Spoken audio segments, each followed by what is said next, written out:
Good morning. Good to see everybody today. Sure good to have our crew from Israel back. Heard from Gail a little bit ago that they closed like 70% of the airport in Tel Aviv that they flew out of yesterday, or I guess it was the day before yesterday now, was shut down today because of some coronavirus fears.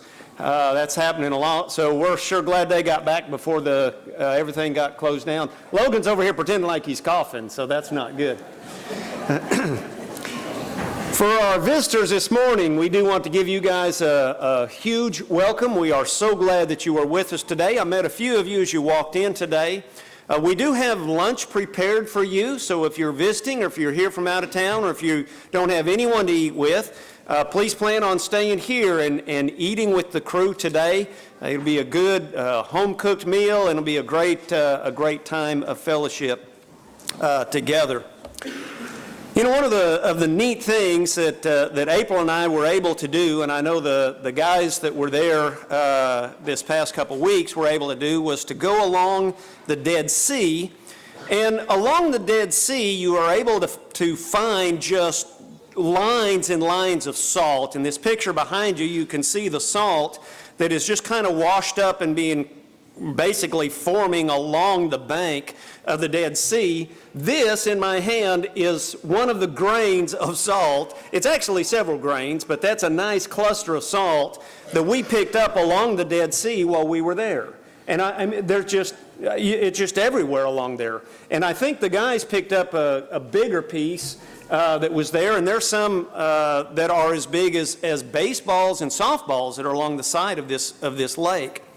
And I was reminded while I was thinking about that salt is really such a common element. It is everywhere. It is cheap.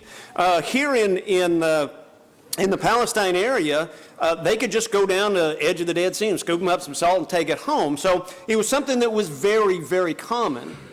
So as we take a look at the life and ministry of Jesus, it is not surprising to notice that Jesus uses salt in some illustrations as he teaches. So what I want to do this morning is take a look at a section from the Sermon on the Mount, Matthew chapter 5 and verse 13, about salt. So if you have your Bibles, open up there, Matthew chapter 5 and verse 13. And I want for us to talk a little bit about this great baby parable that is here in verse 13. Jesus says, "You are the salt of the earth. But if the salt has become tasteless, how can it be made salty again? It is no longer good for anything except to be thrown out and trampled underfoot by men." Well, let's scoot back a little bit in the Sermon on the Mount. Let's look at the Beatitudes. Just remind ourselves a little bit about those Beatitudes. If you look at the Beatitudes as Jesus begins this sermon, he says, "Blessed are the poor in spirit. Blessed are those who mourn. Blessed are the gentle. Blessed are those who hunger and thirst for righteousness.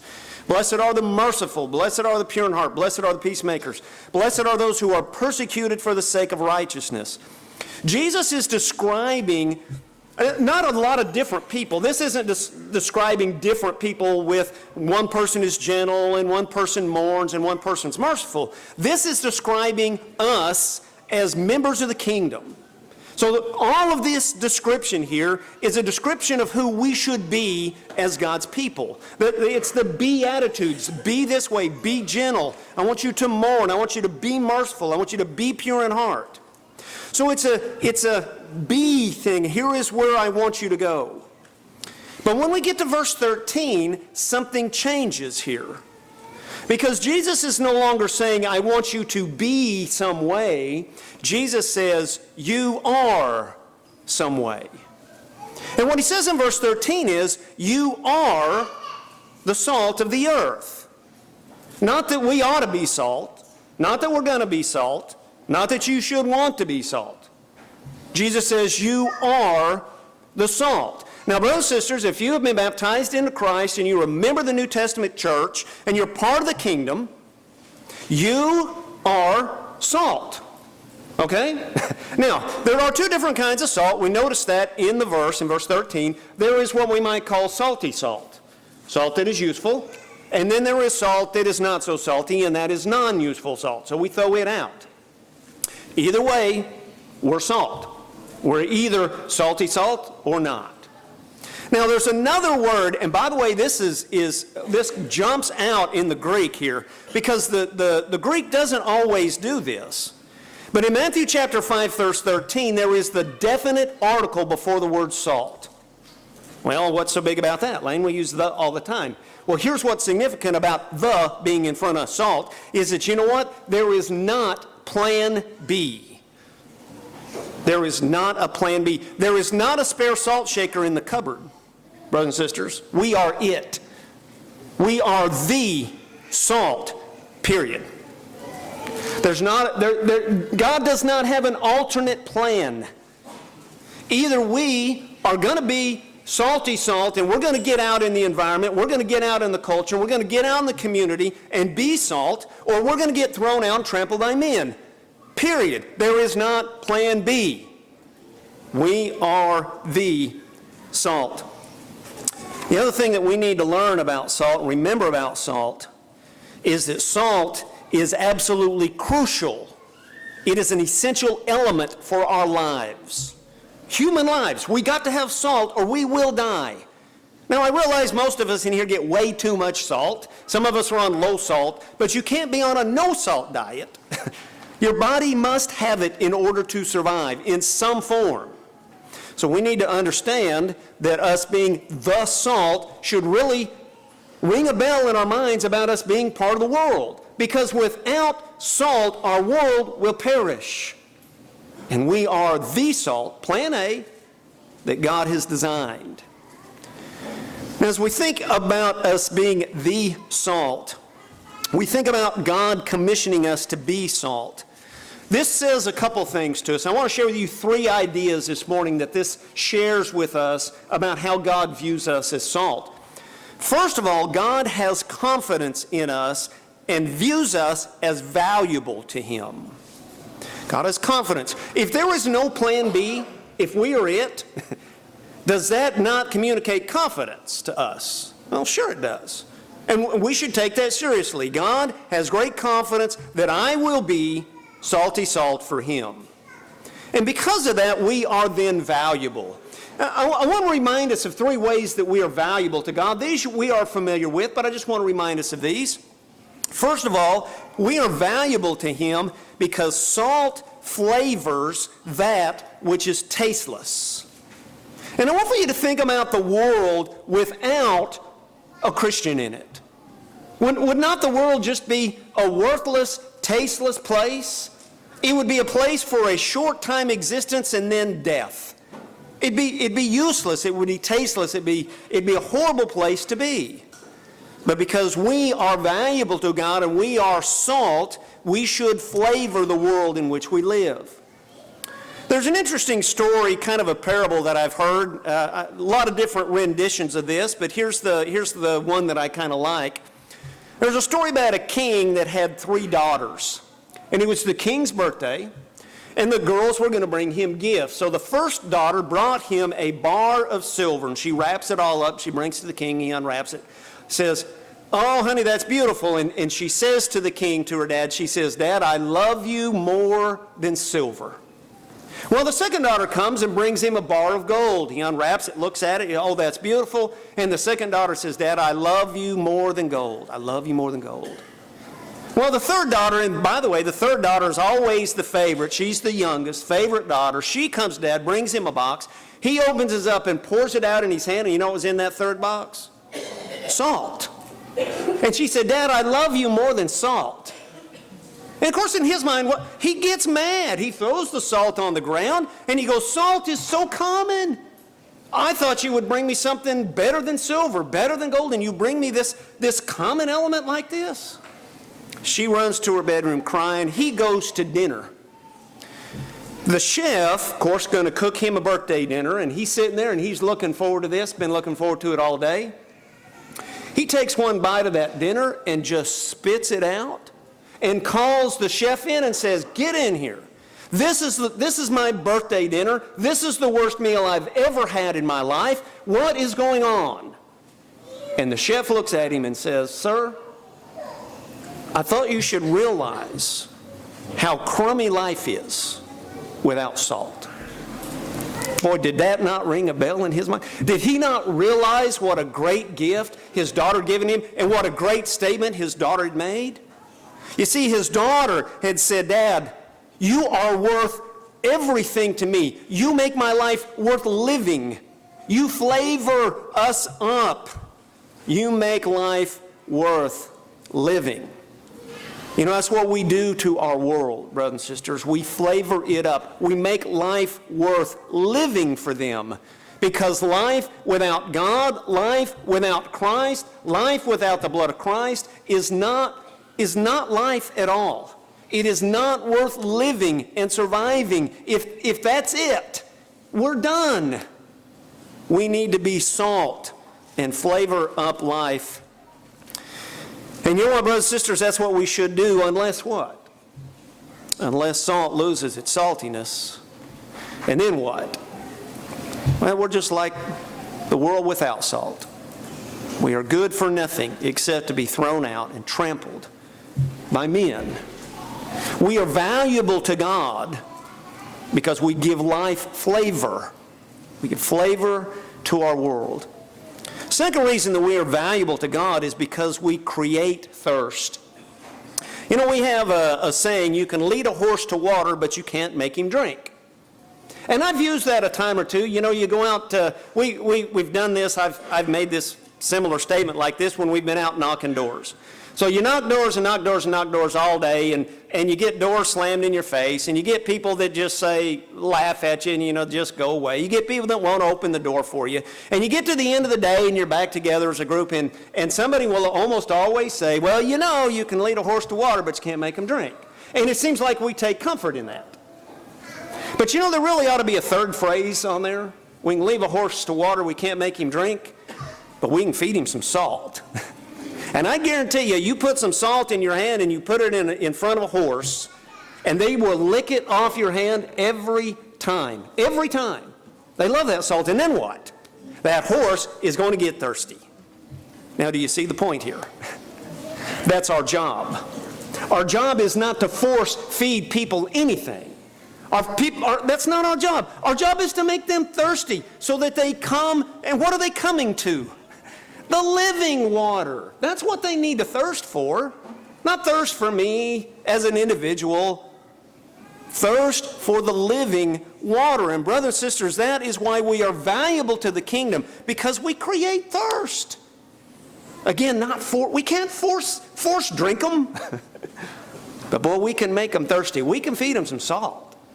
We can be involved in their lives. We can show them what great life is as we live through the blood of Jesus Christ. And you know what? We are valuable to Him when we create thirst, unless what? Unless we're not salty salt. And then we're just good for nothing except to be thrown out and trampled by men. There's a third reason that we are valuable to God, and that is because salt preserves. Salt preserves. Back when April and I worked at the Bible chair, we had a big stand-up freezer somebody had given us. And you walk in the front door, there's a little nook right around the corner there at the Bible chair, and we had that big upright freezer standing there. And Jared and Jessica may remember this particular event. April and I were gone to the Campus Minister Seminar in Bozeman, Montana, so we were gone for 7 or 8 days. We come back, I go to the Bible Center, and I open up those front doors, and that putrid smell that hits you when the freezer goes out. Boom, it hit me, and I thought, oh, this is not good. I looked down on the floor, and here is this kind of soupy, gooey, reddish pool, that's on the floor there. And I walk around the corner, and someone had come into the freezer, and the door was ajar, 6 or 8 inches. And of course, up on the top 3 or 4 shelves, we were saving up for a big fish fry for church. So it's fish goo that has thawed out. And you know what happened as soon as it thawed out? The bacteria moved in. It was a mess. We had to throw the freezer away. We had to put new flooring in the Bible chair, at least there in the front. What happened on that event? The preserving process failed, and rot set in. Now do you see that point?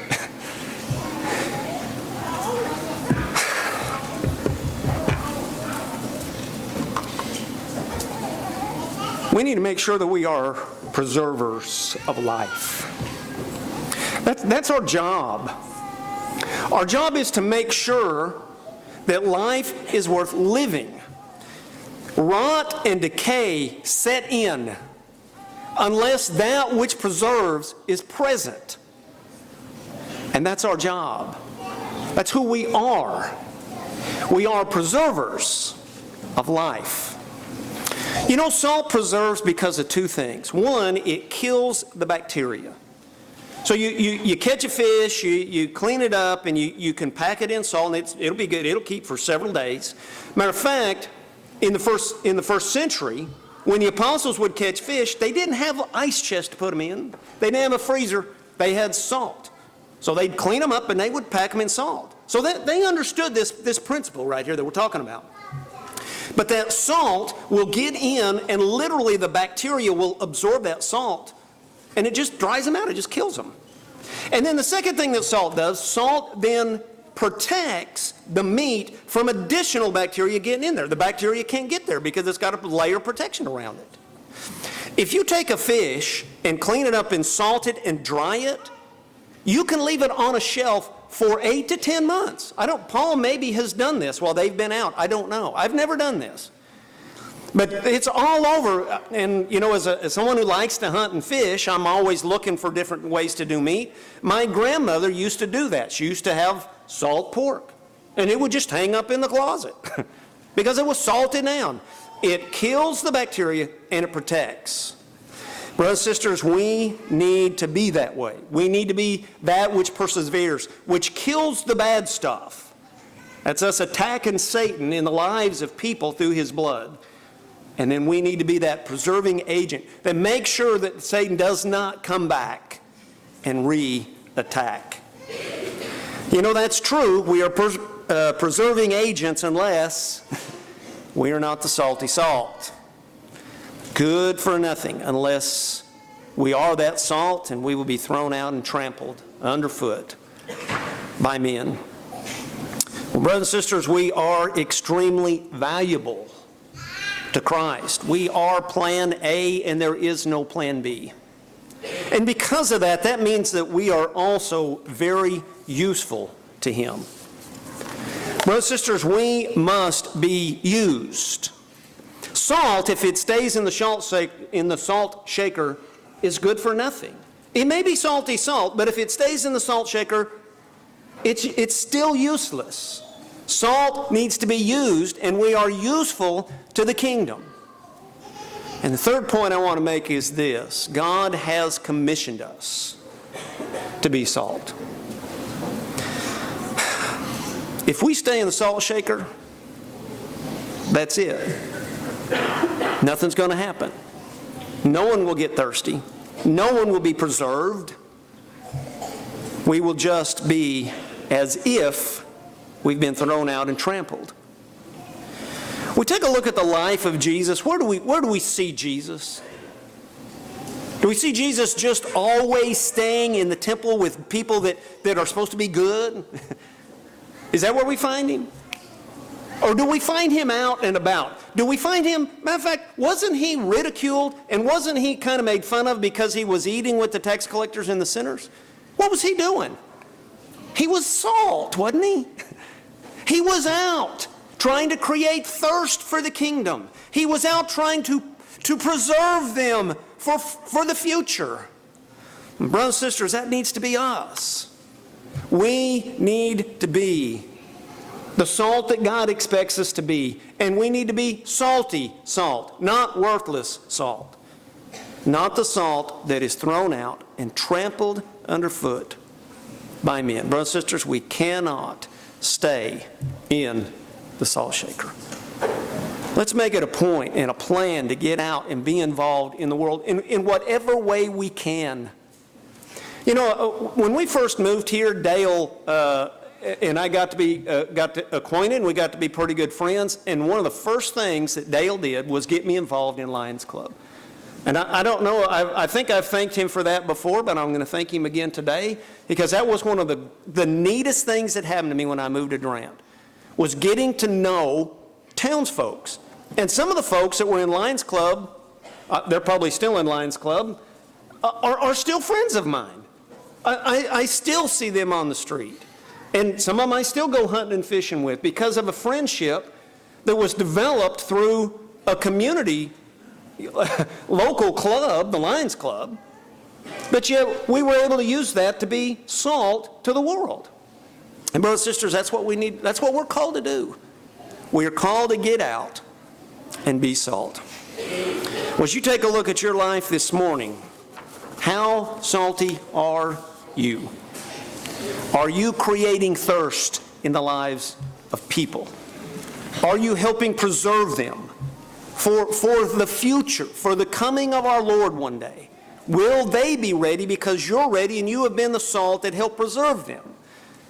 Well, if you need to make some changes, make it today.